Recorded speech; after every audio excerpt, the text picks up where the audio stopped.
விக்ரம் தன் பாக்கெட்டிலிருந்து துப்பாக்கியை எடுத்தான். விக்ரம், என்ன பண்றீங்க நீங்க? என்னை ஏமாத்துறவங்களை எனக்கு பிடிக்காது. எல்லாரும் சேர்ந்து என்னை ஏமாத்திட்டீங்க. இதை கூறிவிட்டு விக்ரம் துப்பாக்கியால் சுட்டான். நட்சத்திரா பயத்தின் உச்சத்திற்கு சென்று அலறிக்கொண்டே அங்கேயே மயங்கி விழுந்தாள். கச்சிதமான ஆபீஸ் வேர் அணிந்திருந்த ஒரு நபர் ஒரு கையில் பூச்சிக்கொல்லி மருந்து பாட்டிலையும் இன்னொரு கையில் ஒரு கூர்மையான கத்திரிக்கோலையும் வைத்துக்கொண்டு செடிகளுக்கு நடுவே நின்று கொண்டிருந்தார். நட்சத்திரா அந்த நபர் செடிகளுக்கு மருந்து தெளிப்பதை பார்த்ததும் திகைத்து போனாள். அவள் தனக்குத்தானே, யார் இவரு? பார்க்க இவ்வளோ டிப்டாப்பா இருக்காரு, ஆனா இங்க நின்று செடிகளுக்கு மருந்து தெளிச்சிட்டு இருக்காரு. இவர் இந்த செடியை என்ன பண்ண போறாரு என்று எண்ணியவள் அவர் கையில் இருந்த அந்த பெரிய கத்திரிக்கோலை பார்த்ததும் பதறிப்போனாள். அடுத்த கணமே நட்சத்திரா விரைவாக ஓடிச் சென்று மின்னல் வேகத்தில் அந்த நபரின் கையை இறுக்கமாக பற்றிக் கொண்டாள். திடீரென ஒரு பெண் தன் கையை தொட்டதும் அந்த நபர் மிகுந்த ஆச்சரியத்தோடு நட்சத்திராவை திரும்பி பார்த்தார். அவர் திரும்பிய அந்த நொடி காலம் உறைந்து போனது போலிருந்தது. அவரது ஆழமான கருமையான கண்கள் நட்சத்திராவின் மீது நிலை பெற்றன. நட்சத்திராவும் தன்னை அறியாமல் அந்த தீட்சண்யமான கண்களை உற்று பார்த்து கொண்டிருந்தாள். ஒரு கண நேரம் அவளுக்கு லேசான பயம் தோன்றியது. அவளுக்கு முன்னால் நின்றிருந்த அந்த நபர் மிக உயரமாகவும் பறந்து விரிந்த தோள்களுடனும் பார்க்கவே மலை போன்ற வலிமையுடனும் இருந்தார். இருந்தாலும் அவர் எந்த ஒரு பதட்டமும் இன்றி மிக சாதாரணமாக நின்று அந்த செடியை வெட்ட முயன்றது நட்சத்திராவிற்கு எரிச்சலாக இருந்தது. இவ்ளோ திமிரா என்று நினைத்தவள் இன்னும் ஆவேசமாக அவரது கையை தடுத்தாள். அவரை முறைத்து பார்த்து கொண்டு, என்ன பண்ணிட்டு இருக்கீங்க நீங்க? உங்க இஷ்டத்துக்கு இந்த செடியை வெட்டுறீங்களே, இது ரொம்ப தப்பு. பாவம், அழகா பூத்து குலுங்குற செடிய இப்படி ஈவிரக்கமே இல்லாம வெட்டி தள்ளுறீங்களே, உங்களுக்கு மனசாட்சியே இல்லையா என நட்சத்திரா மிக அப்பாவியாக பேசிக் கொண்டிருந்தாள். பேசும்போது கோபத்தில் அவளது முகத்தில் படரும் சுருக்கங்கள், மிரட்டலாக விரியும் அவளது கண்கள் என அனைத்தையும் பார்த்த அந்த நபர் அப்படியே உறைந்து போய் நின்றார். அந்த நபர் வேறு யாருமில்லை, விக்ரம் தான். தனக்கு முன்னால் நின்று கொண்டிருக்கும் அந்த ஒல்லியான பெண்ணிடமிருந்து இந்த வார்த்தைகளை கேட்ட கணமே விக்ரம் திகைத்துப் போனான். அவனது மனதிற்குள் எண்ணங்கள் ஓடின. என்னோட வீட்டுக்குள்ளேயே ஏன்கிட்டயே இவ்ளோ அதிகாரமா பேசுறா? யாருவ என்று விக்ரம் அவளையே பார்த்து கொண்டிருந்தான். விக்ரம் உண்மையில் இப்போது இந்த வீட்டில் இருந்திருக்க கூடாது. ஒரு முக்கியமான கான்ஃபரன்ஸ் மீட்டிங்காக அவன் பாரிஸிற்கு புறப்பட்டிருந்தான். ஆனால் மோசமான வானிலை காரணமாக பாதியிலேயே அவனது பிரைவேட் ஜெட் திரும்பி வர வேண்டியதாயிற்று. பாதுகாப்பு காரணங்களுக்காக விமானம் தரையிறக்கப்பட்டதால் அவனது கான்ஃபரன்ஸ் சரியாக ஒரு வாரம் கழித்து நடக்கும்படி ஒத்திவைக்கப்பட்டது. இதனால் தன்னுடைய அலுவலக வேலைகள் அனைத்தையும் மின்னல் வேகத்தில் முடித்துவிட்டு விக்ரம் வழக்கத்தை விட இன்று சீக்கிரமாகவே வீட்டிற்கு திரும்பியிருந்தான்.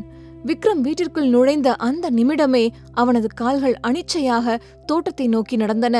கடந்த சில நாட்களாக தாத்தாவின் கட்டாயத்தினாலும் விருப்பமே இல்லாமல் நடந்த அந்த திருமண சிக்கல்களாலும் விக்ரம் தனக்கு பிடித்தமான இந்த தோட்டத்தின் பக்கமே தலை வைத்து படுக்கவில்லை. இன்று நிதானமாக தோட்டத்திற்குள் வந்தவனுக்கு அவனது உயிருக்கு உயிரான ஒரு செடி வாடி கிடப்பதை பார்த்ததும் அவனது இதயமே நொறுங்கிப் போனது போலிருந்தது.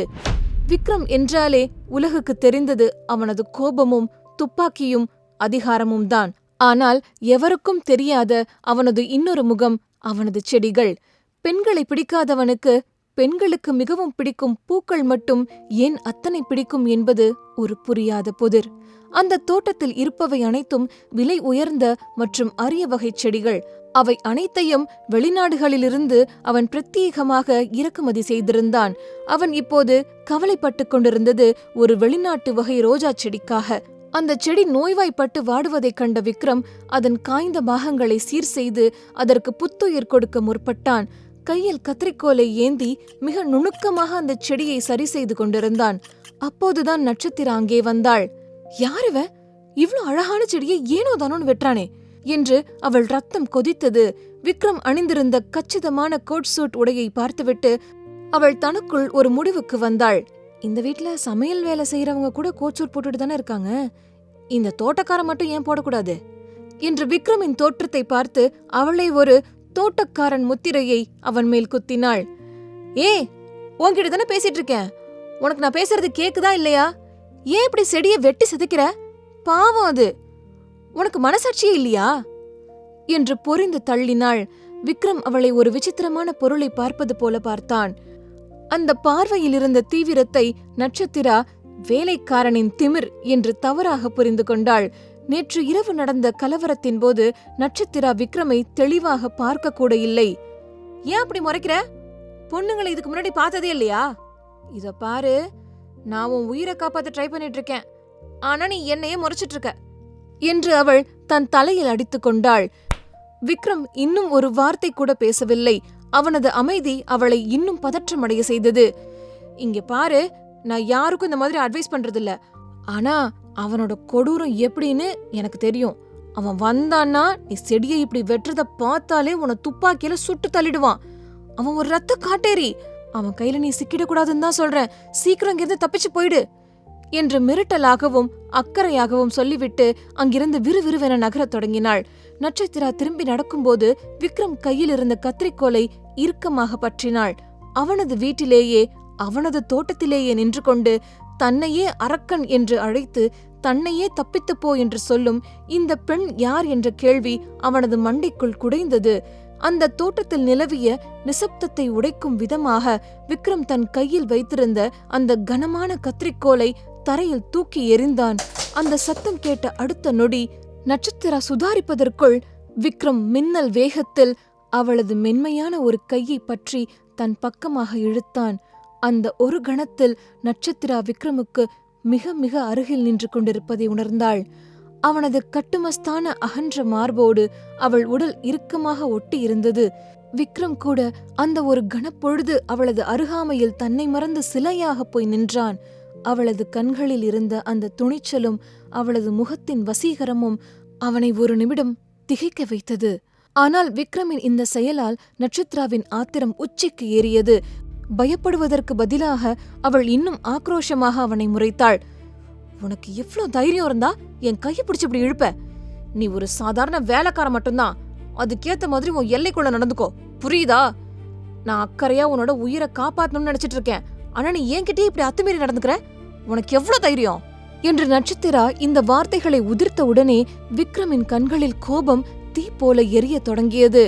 ஆனால் முன்னால் நிற்பது விக்ரம் என்று தெரியாத நட்சத்திரா இன்னமும் அவரை தோட்டக்காரர் என்று நினைத்துக் கொண்டு கோபத்துடன் வேகமாக விக்ரமின் பிடியிலிருந்து தன் கையை விடுவித்துக் கொண்டாள். ஒரு அடி பின்வாங்கி நின்று, ஓ, நல்ல வாக்கு சொன்னா நாய் கூட மதிக்காதுன்னு பெரியவங்க சும்மாவா சொன்னாங்க? உனக்கு எவ்ளோ திமிர் இருந்தா நீ இப்படி பண்ணுவ? இந்த வீட்ல இருக்கிற அந்த அரக்கனுக்கு தான் திமிர்னு பார்த்தா அவன்கிட்ட வேலை செய்யற ஒன்ன மாதிரி ஆளுங்களுக்கு கூட இவ்ளோ திமிர் இருக்குன்னு நான் நினைச்சு கூட பார்க்கல. ஒன்ன போய் காப்பாத்தணும்னு நினைச்சேன் பாரு, என்ன சொல்லணும் என்று கடிந்து கொண்டாள். இதை கேட்டதும் விக்ரம் உண்மையாகவே குழப்பமடைந்தான். திமிரா? நீ என்ன சொல்ற? திமிர்னா என்ன என்று அவன் புரியாமல் கேட்க நட்சத்திரா கோபத்தின் உச்சத்துக்கே சென்றாள்.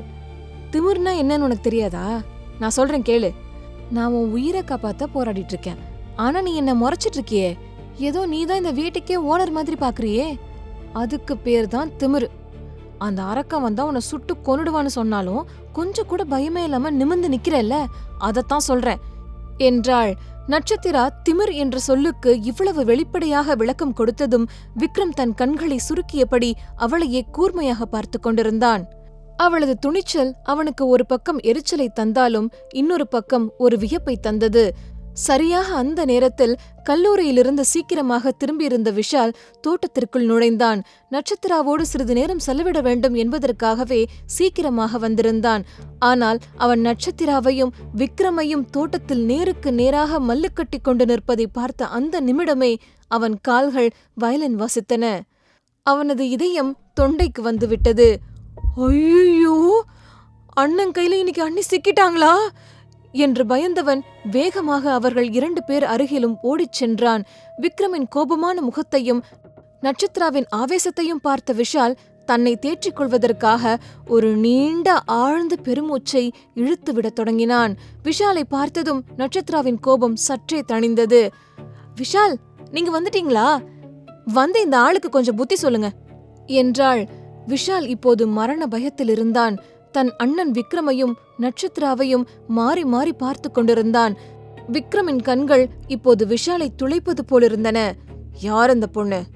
இவ ஏன் உன்னோட இவ்ளோ உரிமையா பேசுறா என்ற கேள்வி அந்த பார்வையில் தெரிந்தது. விஷால் மனதிற்குள் வேண்டிக் கொண்டான். கடவுளே, நேத்திக்கு நைட்டு தான் விக்ரம் அண்ணனை பார்த்து நடுநடுங்கி போயிருந்தாங்க. இன்னைக்கு காலையில கூட விக்ரம் பேரை கேட்டதுமே பயத்துல அவங்க முகம் வெளுத்து போச்சு.